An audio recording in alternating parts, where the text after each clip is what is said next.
Ang Estados Unidos gusto pang palakasin ang puwersa ng Pilipinas. Handa nga raw pong tulungan ng Amerika ang ating bansa upang makabili ng mga mas bago, mas malakas at mas modernong kagamitan para sa AFP Modernization Program. Yan ang pag-uusapan natin, pero bago yan, kung bago ka lang sa aking channel, huwag mong kalimutang mag-like, subscribe at i-hit mo na rin ang notification bell button para lagi kang updated sa mga bagong videos natin.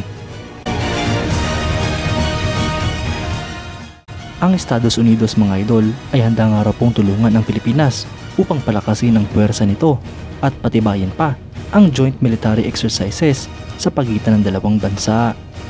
Ito nga po ay dahil sa mas umiinit na tensyon sa pagitan ng Amerika at ng China.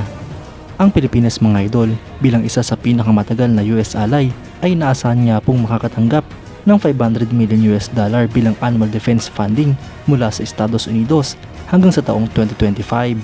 Ibig sabihin mga idol simula 2026, 4 na taon hanggang 2025 ay makakatanggap nga po ng $500 million ang ating bansa. Ito nga po ay upang mas palakasin pa ang military capabilities ng Pilipinas at tapatan ang agresyon ng China sa ating rehiyon. Dahil sa mas umiinit na tensyon ng trade war at geopolitical tension sa pagitan ng Estados Unidos at ng China, ang Pilipinas ay isa sa prominent partner ng Amerika at ng Trump administration. Magkatuwang nga po ang Pilipinas at Estados Unidos kontra sa China na mas pinapalakas pa ang military presence sa West Philippine Sea. Ang Trump government mga idol ay in-exempt ang Pilipinas para sa military aid funding freeze, habang ang State Department naman ay sinabi na ang Kongreso ng Amerika ay paaprubahan ang posibleng $5.6 billion na pagbenta ng mga F-16 fighter para sa Pilipinas. Inaasahan nga po ng ating bansa mga idol ang suporta ng Estados Unidos upang matapatan ang China sa West Philippine Sea at matigil na ang pambubuli nito sa ating bansa. Ayon nga po kay Defense Secretary Gibo Chidoro na bukod sa mga eroplano na bibilhin sa Amerika ay gusto nga rin po ng Pilipinas na mag-acquire ng sarili nitong medium range capability missile system as soon as possible. Dito na nga po umingay ang pangalan ng land-based Typhoon missile system na gawa ng Amerika. Ito nga rin po ang dineploy ng Estados Unidos sa Pilipinas noong nakarang taon sa isang military drill. Kaya't ito na nga rin po naging option ng ating bansa lalo pat pamilyar na ang AFP sa paggamit nito.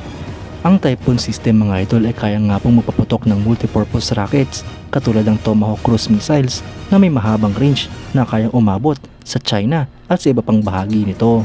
At ang pagde-deploy nga po nito sa Pilipinas ay kagagalit ng China. Kaya't ibig sabihin mga idol ay tama nga po ang strategy ng Pilipinas na mag-acquire ng ganitong klaseng system. Inaasahan na nga rin po ng Pilipinas na ang Estados Unidos at iba pang partners nito ay magdadala ng mas maraming advanced na weapons sa ating bansa para sa training sa mga susunod pang taon.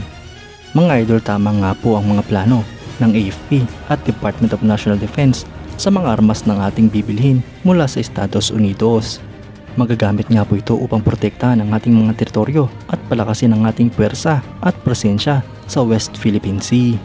Kayo mga idol, anong masasabi nyo? Comment down below for your thoughts and opinions. At yan nga lang po ang pag-uusapan natin ngayon mga idol. Maraming salamat sa panonood. Huwag nyo rin kalimutang mag-like at subscribe bilang suporta sa ating channel. Mabuhay kayo mga idol!